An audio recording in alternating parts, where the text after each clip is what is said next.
बिस्मिल्लाहिर्रहमानिर्रहीम। अस्सलाम वालेकुम। My name is Mohammed Naveed Nazim. 10th mathematics की एक्सरसाइज नंबर 7.3 को हम आज सॉल्व करेंगे। हम इसमें डिस्कस करेंगे कोटर्मिनल एंगल्स को, एंगल इन स्टैंडर्ड पोजीशन को, क्वाड्रेंटल एंगल को, ट्रिग्नोमेट्रिक रेशियोज को और अननोन ट्रिग्नोमेट्रिक रेशियोज को हम फाइंड करेंगे और जनरल एंगल की भी हम बात करेंगे। सबसे पहले डेफिनेशन है मेरे पास कोटर्मिनल एंगल्स की कि कोटर्मिनल एंगल्स क्या होते हैं, इनकी डेफिनेशन करते हैं, इनको एक्सप्लेन करने की कोशिश करते हैं। Two or more than two angles with same initial and terminal sides are called coterminal angles. हमने पहले पढ़ रखा है कि एंगल बनता है एक्चुअली हमारे पास दो रेस से है जिनका स्टार्टिंग पॉइंट सेम होता है। इसमें एक जिस रे से ये शुरू होगा उसको हम इनिशियल रे का नाम देंगे और जिस रे पे ये ख़त्म होगा उसको हम टर्मिनल रे का नाम देंगे। फर्ज किया यहाँ पे एंगल मेरे पास ये थीटा डिग्री बन रहा है। सेम एज मैं एक और एंगल बनाता हूँ जो इसी रे से शुरू होता है, इसको हम नेम दे देते हैं ये ओ ए, ये इनिशियल रे है आपके पास, और ये ओ बी आपके पास ये टर्मिनल रे है। तो ये नेक्स्ट मेरे पास एक और एंगल है, अगर हम इसको गौर से देखें तो ये दोनों को टर्मिनल एंगल है। दूसरे एंगल को मैं नेम देता हूँ कि मेरे पास 5 डिग्री के बराबर है। ये दोनों के दोनों को टर्मिनल इस वजह से हैं कि थीटा की इनिशियल रे, इनिशियल साइड वो भी ओ ए है और फाई भी ओ ए से ही शुरू हो रहा है इसी जगह से। तो थीटा है ये ओ बी पे टर्मिनेट हो रहा है, एंड हो रहा है, और जो फाई है वो भी ओ बी पे ही टर्मिनेट हो रहा है, एंड हो रहा है। तो लिहाजा थीटा और फाई दोनों को टर्मिनल एंगल्स हैं। अगर फर्ज के मेरे पास थीटा 30 के बराबर होगा तो इसमें आप गौर करें जरा, तो ये कंप्लीट रोटेशन के बाद ये वाला पोर्शन ऐड होता है। तो ये कंप्लीट रोटेशन आपको यहाँ तक देती है 360 डिग्री और यहाँ से एंगल है आपके पास 30 डिग्री। तो 360 plus 30 that is equal to 390 degree. तो हम इससे रिलेटेड एग्जांपल्स की बात करते हैं कि आपके पास 30 डिग्री और 390 डिग्री दोनों कोटर्मिनल एंगल हैं, सेम एज 10 डिग्री और 370 डिग्री ये भी कोटर्मिनल एंगल्स हैं। ये तो मैंने दो एग्जांपल दी, आप इसके रिलेटेड और भी एग्जांपल बना सकते हैं इस फार्मूले के तहत जिसका नाम है general angle. Phi is equal to theta plus K times 2 pi. K की वैल्यू आपके पास सेट ऑफ इंटीजर से है, -1, -2, -3, 0, 1, 2, 3 ये कुछ भी हो सकती है। अब मैं इसको वेरीफाई करता हूँ। अगर मेरे पास थीटा 30 डिग्री के बराबर है, अब के की जगह पे 1 पुट करें, 1 मल्टीप्लाई बाय 360, 360 प्लस 30 390, यानी कि यहाँ से मेरे पास अब नेक्स्ट जो 30 का को टर्मिनल एंगल आ रहा है वो 390 आ रहा है। सेम एज थीटा 30 पुट करें, के की जगह पे अब आप 2 पुट करें, तो 2 मल्टीप्लाई बाय 360 720 प्लस 30 750 देता है। इट मींस के 30 390 और 750 ये तीनों को टर्मिनल एंगल है और के की जगह पे आप 3 4 5 पुट करते जाएं तो आपको मजीद 30 के को टर्मिनल एंगल्स भी मिलेंगे। यानी ये वो एंगल होंगे जो इनिशियल साइड 30 की होगी वो 750 की भी होगी, वही 390 की भी होगी, और जो टर्मिनल साइड 30 की होगी वही 390 और 750 की भी होगी। सेम एज आप दूसरे को भी वेरीफाई कर सकते हैं। नेक्स्ट मेरे पास डेफिनेशन है एंगल इन स्टैंडर्ड पोजीशन की। A general angle is said to be in standard position if its vertex is at origin and its initial side is directed along positive direction of x-axis of rectangular coordinate system। मेरे पास कोई xy plane है, इसमें vertex वो जगह होती है जहां पर दो रेज आपस में मिल रही होती हैं जिनसे एंगल बनता है। एक रे मेरे पास ये है और दूसरी रे मेरे पास ये है, तो ये दोनों इस पॉइंट पे मिले और एक्चुअली ये ओरिजिन है। तो पहली कंडीशन सेटिस्फाई हो गई है कि vertex must be at origin. दूसरी कंडीशन ये है कि इसकी initial side positive x axis होनी चाहिए, ये पॉजिटिव एक्स है जबकि ये नेगेटिव एक्स एक्सिस है। तो आपका जो एंगल होना चाहिए वो स्टार्टिंग जो साइड होनी चाहिए वो पॉजिटिव एक्स एक्सिस होनी चाहिए। तो इस केस में जो भी एंगल बनना होगा एंगल इन स्टैंडर्ड पोजीशन होगा। फर्ज के मेरे पास एक और यहाँ पे एक और एंगल की बात करते हैं, तो इसमें भी वर्टेक्स एट ओरिजिन पे है और इसकी initial side again positive x axis है। मेरे पास अगर यहाँ पे एंगल की बात करें तो यहाँ पे एंगल देखें कैसे बनेगा, यहाँ पे एंगल इस तरह से बनेगा। तो इस ये एंगल भी आपके पास एंगल इन स्टैंडर्ड पोजीशन है क्योंकि जो वर्टेक्स है ओरिजिन पे है और इसकी initial side positive x axis से शुरू हो रही है। फिर हमारे पास है नेक्स्ट क्वाड्रेंटल एंगल, ऐसे एंगल जिनकी टर्मिनल साइड या एक्स एक्सिस पे फॉल करे या फिर वाई एक्सिस पे फॉल करे। मिसाल के तौर पर ये मेरे पास एक्स एक्सिस है, नेगेटिव एक्स एक्सिस, ये मेरे पास पॉजिटिव एक्स एक्सिस है, ये मेरे पास है टोटल वाई एक्सिस। तो मेरे पास अगर मैं इस एंगल की बात करूं तो ये वाला एंगल जो है ये 90 डिग्री, इस एंगल की बात करूं तो ये 180 डिग्री। इस पहले एंगल में अगर आप गौर से देखें तो आपकी जो टर्मिनल साइड है वो वाई एक्सिस पे फॉल कर रही है, और दूसरे एंगल में बात करें तो टर्मिनल साइड एक्स एक्सिस पे फॉल कर रही है। तीसरे एंगल में अगर आप बात करें तो आपकी टर्मिनल साइड वाई एक्सिस पे फॉल कर रही है, और चौथे एंगल में अगर आप बात करें तो आपकी terminal side again x axis पे फॉल कर रही है। पहले केस में एंगल 90 डिग्री, नेक्स्ट में 180, उसके बाद 270, उसके बाद 360 डिग्री। तो आप इसको ये भी कह सकते हैं कि ऐसे एंगल्स जो 90 के मल्टीपल्स हो, ऐसे एंगल्स जो 90 डिग्री के मल्टीपल हो, उनको हम क्वाड्रेंटल एंगल का नाम दे सकते हैं। तो मिसाल के तौर पर 90 degree, 180 degree, 270 degree and 360 degree are called the quadrantal angle. अब हम बात करेंगे ट्रिग्नोमेट्रिक रेशियोज की। उससे पहले मैं एक राइट ट्रायंगल की बात करता हूँ। यहाँ पे 90 के ज़बान है और यहाँ पे कोई एंगल थीटा हम मेंशन कर लेते हैं कि अगर फर्ज किया यहाँ पे एंगल थीटा है, 90 के अपोजिट साइड हमारे पास हमेशा हाइपोटेन्यूज होगी और थीटा के अपोजिट साइड हमेशा परपेंडिकुलर होगा। तो जो रिमेनिंग साइड होगी आपकी वो बेस बन जाएगी, रिमेनिंग साइड आपके पास बेस के बराबर होगी। अगर फर्ज किया थीटा यहाँ पे आ जाता इस जगह पे, तो इस केस में आपके पास हाइपोटेन्यूज सेम रहता, थीटा के अपोजिट साइड परपेंडिकुलर और जो रिमेनिंग साइड होती है वो बेस बन जाती। तो इससे रिलेटेड हम बात करते हैं कि साइन थीटा एक्चुअली किसके बराबर है। साइन थीटा परपेंडिकुलर और हाइपोटेन्यूज के बराबर होगा। ये बात हमेशा याद रखेंगे, परपेंडिकुलर और हाइपोटेन्यूज। तो सबसे पहला काम ये कि ये जज करना कि हमारे पास परपेंडिकुलर क्या है, हाइपोटेन्यूज क्या है और बेस क्या है। तो उसका तरीकाकार मैंने बता दिया कि 90 के opposite side hypotenuse, mention angle theta के अपोजिट साइड परपेंडिकुलर और रिमेनिंग साइड आपके पास बेस होगी। कोसिकेंट जो है ये साइन का रेसिप्रोकल है, तो साइन था परपेंडिकुलर और हाइपोटेन्यूज, तो कोसिकेंट देगा हाइपोटेन्यूज और परपेंडिकुलर। नेक्स्ट हम बात करते हैं cos थीटा की, that is equal to base और हाइपोटेन्यूज। तो सेकंड थीटा जो होगा वो हाइपोटेन्यूज और बेस के बराबर होगा। नेक्स्ट की बात करते हैं tan theta is equal to perpendicular और बेस, तो इसका रेसिप्रोकल होता है cot theta, that is base और परपेंडिकुलर। तो ये हमें बातें ज़बानी याद रखनी होगी। कुछ और इंपॉर्टेंट रिजल्ट्स हैं वो ये कि साइन और कोसिकेंट एक दूसरे का रेसिप्रोकल है, या कोसिकेंट जो है वो 1 साइन के बराबर है। सेम ऐसे कास जो है वो सेकंड का रेसिप्रोकल है और tan काट का रेसिप्रोकल है। और साइन को हम tan को लिख सकते हैं sine theta over cos theta, और cot theta can be written as cos theta over sine theta. ये रिजल्ट्स हमें ज़बानी याद रखने होंगे। फिर हमने बात करनी है साइन ऑफ ट्रिग्नोमेट्रिक रेशियोज की। हम ये बात जानते हैं कि हमारे पास टोटल अभी हमने पढ़ा 6 ट्रिग्नोमेट्रिक रेशियोज हैं, साइन, कास, tan और 3 इनके रेसिप्रोकल कोसिकेंट, सीकेंट एंड काट। मेरे पास एक्स वाई प्लेन किसी भी इसकी मदद से मेरे पास 4 क्वाड्रेंट बनते हैं। पहला क्वाड्रेंट मेरे पास ये है फर्स्ट क्वाड्रेंट, ये मेरे पास सेकंड क्वाड्रेंट, और ये मेरे पास थर्ड क्वाड्रेंट है, और ये मेरे पास फोर्थ क्वाड्रेंट है। पहले क्वाड्रेंट में तमाम की तमाम रेशियोज पॉजिटिव होंगी, इन 6 की 6 रेशियोज पॉजिटिव होंगी। दूसरे क्वाड्रेंट में साइन और इसका रेसिप्रोकल कोसिकेंट पॉजिटिव होगा, बाकी 4 रेशियोज नेगेटिव होंगे। तीसरे में tan और इसका रेसिप्रोकल काट वो पॉजिटिव होगा और बाकी 4 रेशियोज नेगेटिव होंगे। और चौथे में मेरे पास cos और इसका रेसिप्रोकल सीकेंट पॉजिटिव होगा और बाकी 4 रेशियोज नेगेटिव होंगे। तो इसका कीवर्ड हम बनाते हैं ASTC।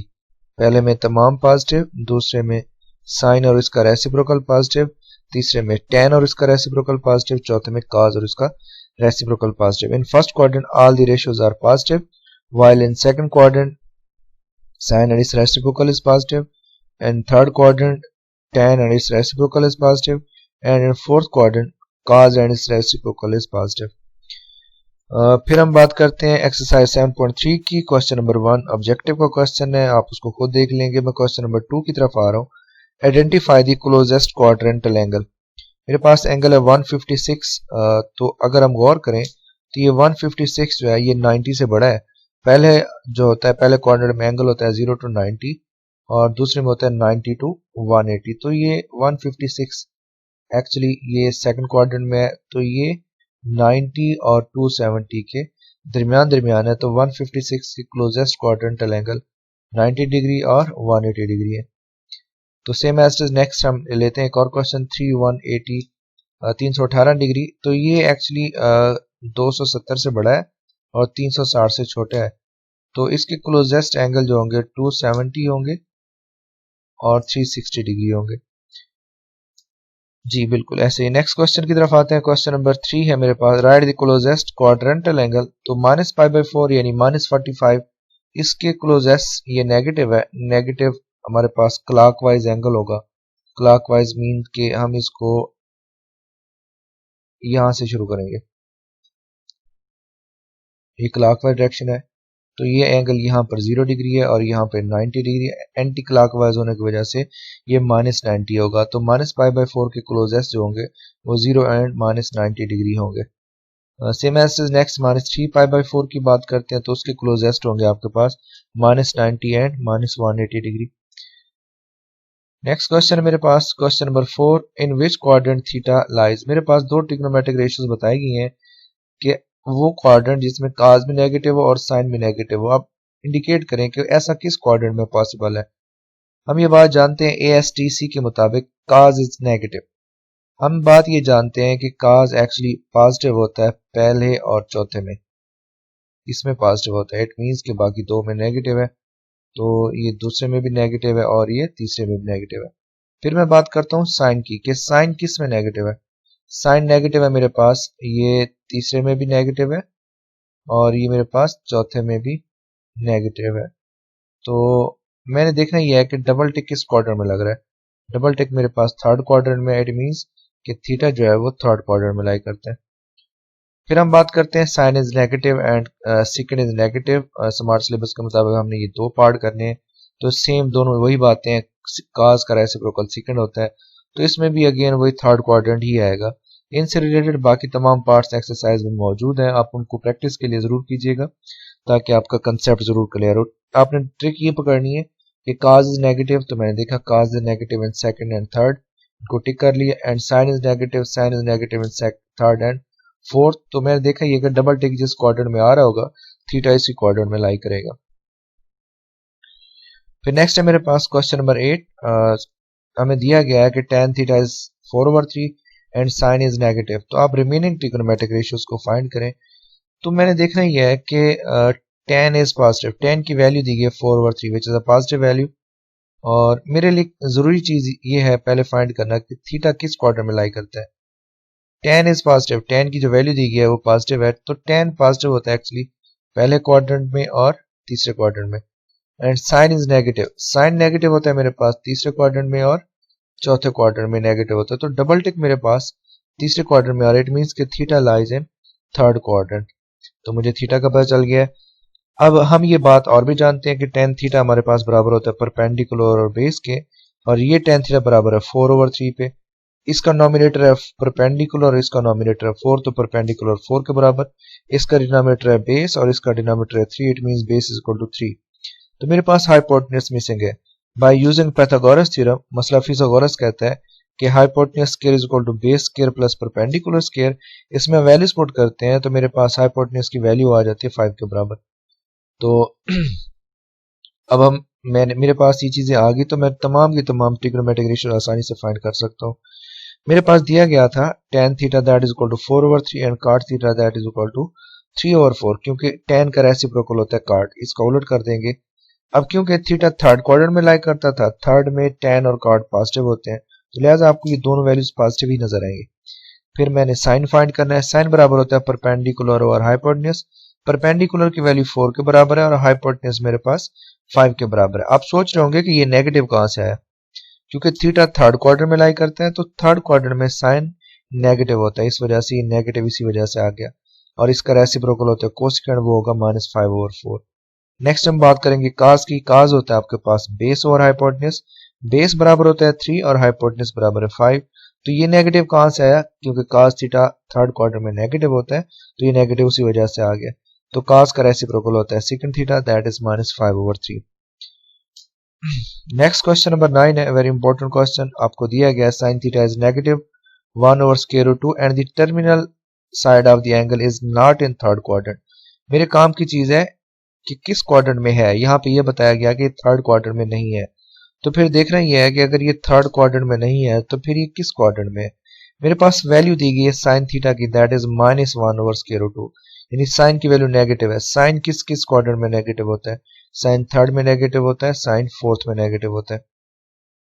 थर्ड के ऊपर शर्त लगाएगी कि थीटा थर्ड में नहीं है। जब थीटा थर्ड में नहीं है तो इट मीन्स कि थीटा फोर्थ क्वाड्रेंट में, और हमने बाकी रिमेनिंग ट्रिग्नोमेट्रिक रेशियोज फाइंड करनी है। गिवन है sin theta is equal to -1/√2 and theta lies in fourth quadrant. अब हम ये बात भी जानते हैं कि sin थीटा बराबर होता है परपेंडिकुलर और हाइपोटेन्यूज के, तो लिहाजा मेरे पास परपेंडिकुलर बराबर है 1 के और हाइपोटेन्यूज बराबर है मेरे पास 1/√2 के बराबर है। तो यहाँ पर बेस हमने फाइंड करना है पाइथागोरस थ्योरम के मुताबिक। आपके पास hypotenuse square is equal to base square plus perpendicular square. Values put करेंगे, सिंप्लीफाई करेंगे, आपके पास बेस की वैल्यू 1 के बराबर आ जाती है। तो यहाँ पर अब हमने काम ये करना है कि रिमेनिंग ट्रिग्नोमेट्रिक रेशियोज हमने फाइंड करनी है। तो मेरे पास जो गिवन था वो साइन था और इसका रेसिप्रोकल आ जाएगा cosecant, that is equal to -√2। अब क्योंकि बताया गया थीटा फोर्थ क्वाड्रेंट में है तो इस वजह से आपको नजर आ रहा है फोर्थ क्वाड्रेंट में का साइन और इसका रेसिप्रोकल कोसिकेंट ये दोनों नेगेटिव होते हैं। फिर मैंने फाइंड करना है कास को। कास बराबर होता है मेरे पास बेस और हाइपोटेन्यूज। बेस बराबर है 1, हाइपोटेन्यूज बराबर है √2 के, और सेकंड इसका रेसिप्रोकल होता है वो देगा √2। आपको क्लियर नजर आ रहा है काज और सेकंड दोनों की वैल्यू पॉजिटिव आ रही है क्योंकि फोर्थ क्वाड्रेंट और फोर्थ में काज और सेकंड पॉजिटिव होते हैं। फिर बात करते हैं tan थीटा की, दैट इज परपेंडिकुलर और बेस, दैट इज -1, और मेरे पास है cot theta, that is also -1 क्योंकि थीटा फोर्थ में होता है और फोर्थ में tan और cot नेगेटिव होते हैं, इस वजह से tan की वैल्यू और cot की वैल्यू आपको नेगेटिव नजर आ रही है। नेक्स्ट क्वेश्चन मेरे पास question number 12, very important question. मैंने वैल्यू फाइंड करनी है tan 30 डिग्री की, तो आपको ये वैल्यू ज़बानी याद होनी चाहिए। 0 पे 30, 45, 60 और 90 डिग्री पे इन 6 की 6 ट्रिग्नोमेट्रिक रेशियोज की वैल्यूज क्या होती हैं, ये आपको ज़बानी याद रखनी होगी। तो ये स्ट्रेट फॉरवर्ड है, मेरा जो एंगल है ये 90 से लेस है, तो मैंने डायरेक्ट यहाँ पे अप्रोच अप्लाई किया। tan 30 मेरे पास 1/√3 के बराबर है। नेक्स्ट है मेरे पास सेकंड 330 डिग्री। अब ये जो 330 है ये 90 से बड़ा हो चुका है। मैंने अब देखना यह है कि ये किस क्वाड्रेंटल एंगल के करीब है, तो ये 330 एक्चुअली 360 के करीब है। तो इसमें ट्रिक हम ये इस्तेमाल करते हैं कि 360 माइनस 330 करें तो आपके पास थीटा जो है ये 30 डिग्री के बराबर आ जाता है। आपने वैल्यू फाइंड करनी है सेकंड 330 की, तो आप सेकंड 330 की वैल्यू फाइंड करें या सेकंड 30 की वैल्यू फाइंड करें, दोनों का आंसर सेम ही आएगा आपके पास। अब देखना यह है कि सेकंड 330 जो है ये बराबर है सेकंड 30 के, और सेकंड 30 जो होता है वो 2/√3 के बराबर होता है। नेक्स्ट की हम बात करते हैं। नेक्स्ट पार्ट है मेरे पास find the value of cos 2π/3। 2π/3 actually मेरे पास ये 120 के बराबर होता है, पाई होता है 180 डिग्री, 2 मल्टीप्लाई बाई 180 360/3, तो ये 120 के बराबर होता है। अब 120 जो है ये सेकंड क्वार्टर में लाई करता है और ये 180 डिग्री के करीब है। नेक्स्ट जो इसके क्लोजेस्ट एंगल है क्वाड्रेंटल वो 180 डिग्री है। आप 90 प्लस 30 भी कर सकते थे, आप 180 माइनस 120 भी कर सकते हैं, तो आपके पास ये देता है theta is equal to 60 degree. तो मैंने cos 2π/3 की जगह पे cos 60 की वैल्यू फाइंड करनी है, तो वो आंसर आ रहा है मेरे पास 1/2। अब क्योंकि ये जो 120 है ये सेकंड क्वाड्रेंट में लाई करता है तो सेकंड में cos नेगेटिव होता है, तो इस वजह से मेरे पास यहाँ पे इसका आंसर आता है cos 2π/3 that is equal to -1/2। इससे रिलेटेड आगे दो और पार्ट है, वो आपके असाइनमेंट है, आपने खुद करने हैं। इन सवालात को और इनके फार्मूलाज को पहले ज़बानी याद करें, इनको लिख लिख के तैयार करें। ये बहुत ही इंपॉर्टेंट एक्सरसाइज है, यहाँ से शॉर्ट क्वेश्चन ज़्यादा आते हैं और इस चैप्टर का कम्बिनेशन 13 चैप्टर के साथ लॉन्ग क्वेश्चन में भी है। इन सवालात को लिखें, इनसे रिलेटेड आपका कोई भी सवाल है तो आप मुझसे क्लास के व्हाट्सएप ग्रुप में भी पूछ सकते हैं, कमेंट सेक्शन में भी पूछ सकते हैं। आपके एग्ज़ाम का शेड्यूल बता दिया गया है कि मार्च में आपके एग्ज़ाम नहीं होंगे, मई या जून में आपके एग्ज़ाम होंगे। इसकी डेट शीट बोर्ड आपको डिसाइड करके बताएगा। मोस्ट एक्सपेक्टेड यही है कि आपके एग्ज़ाम मई में ही हो जाएंगे, मई के शुरू में ही होंगे। तो लिहाजा आपको तैयारी करने का और वक्त मिल चुका है। मजीद मेहनत करें, अपना वक्त ज़ाया ना करें, इन सवालात को लिख लिख के तैयार करते हैं। मिलते हैं नेक्स्ट लेक्चर में, तब तक के लिए अल्लाह हाफिज़।